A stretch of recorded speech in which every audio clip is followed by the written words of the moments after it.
One Halloween Night by Mark Teague.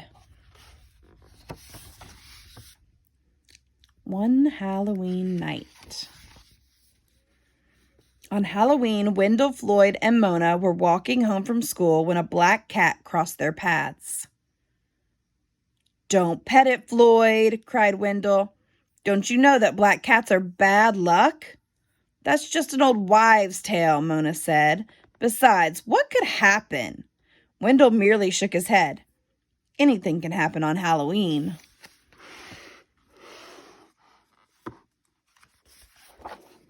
In fact, something did happen as soon as they got home. First, Wendell discovered that his mad scientist costume had turned pink in the wash. This is definitely a bad sign, he thought. Then Floyd found out that he had to take his sister Alice trick-or-treating with him. "Pirates don't have little sisters," he complained. Worst of all, Mona's mother insisted that she go out dressed as a fairy princess. "I look ridiculous," Mona protested. "Nonsense," said her mother, and handed her a magic wand. They all felt gloomy that evening as they set out trick-or-treating and hoped that no one they knew would see them. But their troubles were far from over. At some houses, they were surprised with tricks instead of treats.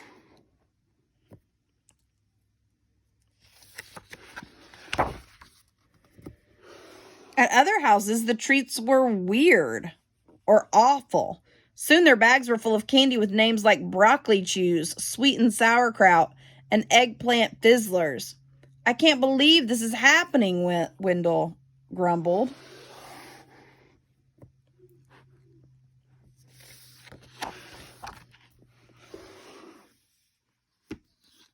At that moment, a screech of laughter came from down the block. Floyd peered through his spyglass and groaned. "Ugh, it's Leona Fleabish and her nasty friends." "Not them," Mona squeaked. "They're the worst." "We'd better run for it," cried Wendell. Floyd led them down a hidden path through the woods behind the old dreidel house. But soon Leona's jeering voice rang out. "We see you! You can't hide!" The chase was on. Finally, out of breath, they tried to slip behind some trash cans at the end of a narrow alley. But Floyd ducked a moment too late, and Alice's rabbit ears gave them away. Leona squealed with delight. "Yo ho ho, I see something funny. It's Pirate Floyd and his baby bunny." The witches roared with laughter and slapped each other on the back.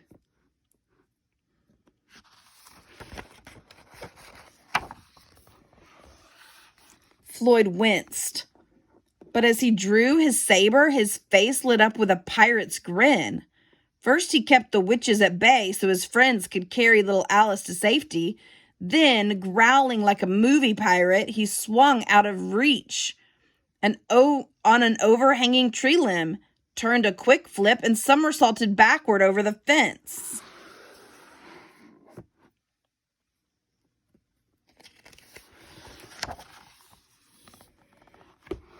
"I didn't know you could do that," Mona said. Floyd looked surprised. "Neither did I." "Come on," shouted Wendell. "They're right behind us."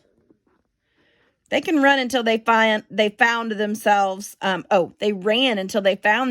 in an even stranger part of town. "It's pretty creepy around here," muttered Floyd. Wendell suggested they hide in the graveyard, but Mona scoffed. "You've got to be kidding." "No, it's perfect. They'll never follow us into a place like this." Beware of ghouls. Actually, the witches didn't mind the graveyard at all. "We see you, Wendell," Leona crowed. "What's wrong with Wendell? Let me think. He must be mad 'cause he's dressed in pink." And the witches shrieked and hooted, laughing so hard they nearly cried.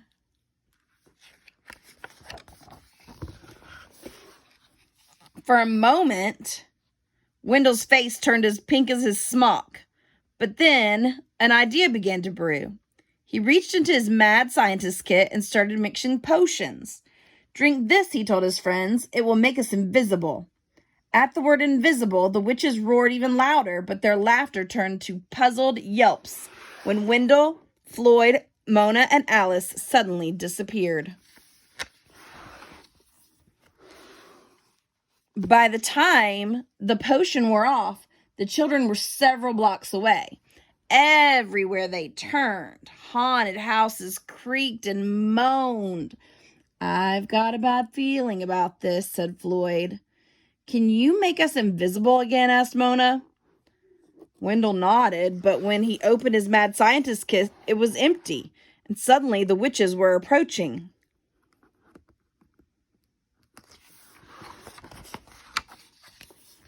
Before they could decide what to do, the witches were upon them. Leona cackled even louder.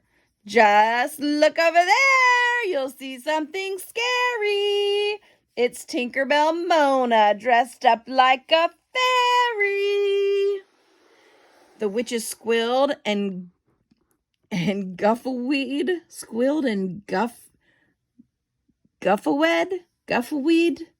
They snorted and wheezed and rolled on the ground. Squealed and goffed? I don't know. Mona waited until the laughter died down.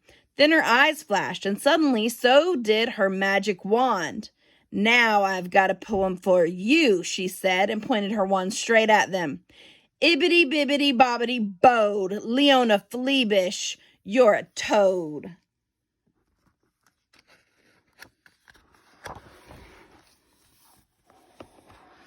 Instantly, a bolt of white light shot out from the wand, followed by a clap of thunder and a great puff of smoke.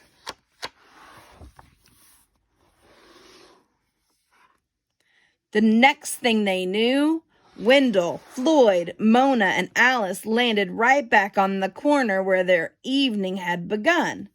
There wasn't a witch in sight, and their bags were filled with wonderful, ordinary candy. Wendell stared at Mona's wand. "How did you do that?" She just shrugged. "You said anything can happen on Halloween."